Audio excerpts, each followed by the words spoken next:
আমার খবর। ফের চুরির ঘটনায় চাঞ্চল্য ছড়ালো দুবরাজপুরে। আনন্দকানন রেল স্টেশন ও হেতমপুরের পর এবার ইসলামপুরের জাতীয় সড়কের ধারে একটি বাড়িতে দুঃসাহসিক চুরি। অভিযোগ, প্রবল বৃষ্টির সুযোগ নিয়ে বাড়ির পিছনের প্রাচীর ভেঙে ভিতরে ঢুকে ঘরের তালা, আলমারি ও বাক্স ভেঙে নগদ টাকা নিয়ে চম্পট দেয় চোরের দল। বাড়ির মালিক বুলবুল মণ্ডলের দাবি, ভোর 4:30 থেকে 5টার মধ্যে ঘুম থেকে উঠে তাঁরা চুরির বিষয়টি টের পান।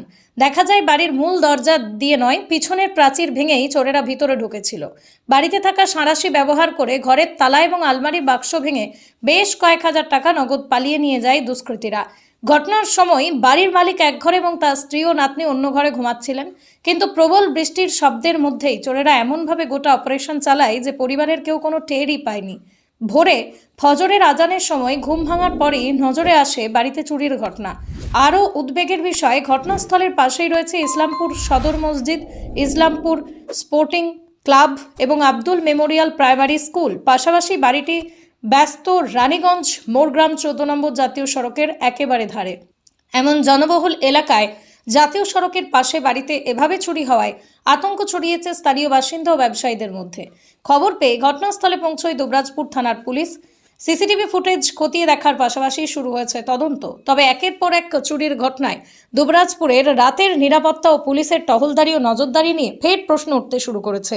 স্থানীয়দের অভিযোগ, রাতের অন্ধকারে দুষ্কৃতীদের দৌরাত্ম্য বাড়লেও নিরাপত্তা ব্যবস্থার তার প্রতিফলন দেখা যাচ্ছে না। ইসলামপুরের এই চুরির ঘটনায় চোরের দল কারা, কিভাবে এত সহজে এলাকায় ঢুকে বেরিয়ে গেল এবং তাদের গতিবিধি সিসিটিভিতে ধরা পড়েছে কিনা, এখন সেদিকেই নজর তদন্তকারীদের। আমরা ওই ঠিক মোটামুটি 4:30টার সময় উঠেছি। উঠার পরে আমি নামাজ পড়ার জন্য উঠি।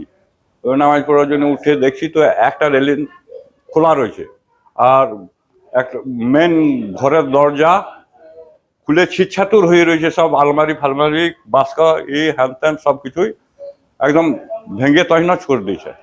আমার আন্দাজ 2টো থেকে 2:30টার মধ্যে। আমার বাড়ির পাশে ক্লাব আছে, স্কুল আছে, সামনে মসজিদ আছে। 14 নম্বর জাতীয় সড়কে সামনেই আমার, একবার রাস্তার ওপরেই বাড়ি আমার। তো কোন সময়ে ওরা ঢুকেছে আমি কোনো খোঁজ খবর পাই নাই।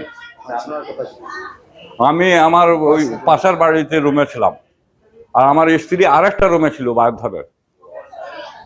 তো আমরা এই সম্বন্ধে কোনো টের পাই নাই যে কে ঢুকলো, কে এলো, কে গেল। একমাত্র যখন আমি ওই আজান দিল তখন উঠলাম।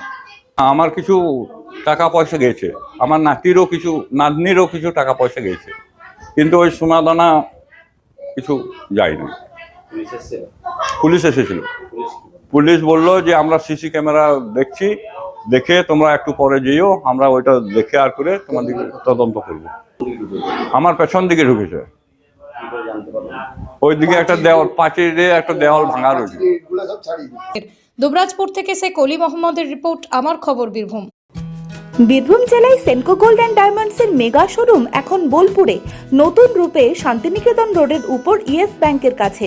দক্ষ কারিগরিতে তৈরি হালকা থেকে ভারী ওজনের আধুনিক ডিজাইনের সোনা, হিরে, প্লাটিনাম, রূপোর গয়নার বিপুল সম্ভারের সঙ্গেই দ্বিতল এই শোরুমে রয়েছে কস্টিউম, জুয়েলারি এবং গ্রহরত্ন।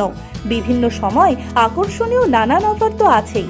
বিস্তারিত জানতে যোগাযোগ করুন 8001607007 এই নম্বরে। দেখতে চোখ রাখুন আমাদের ফেসবুক ও ইউটিউব চ্যানেলে।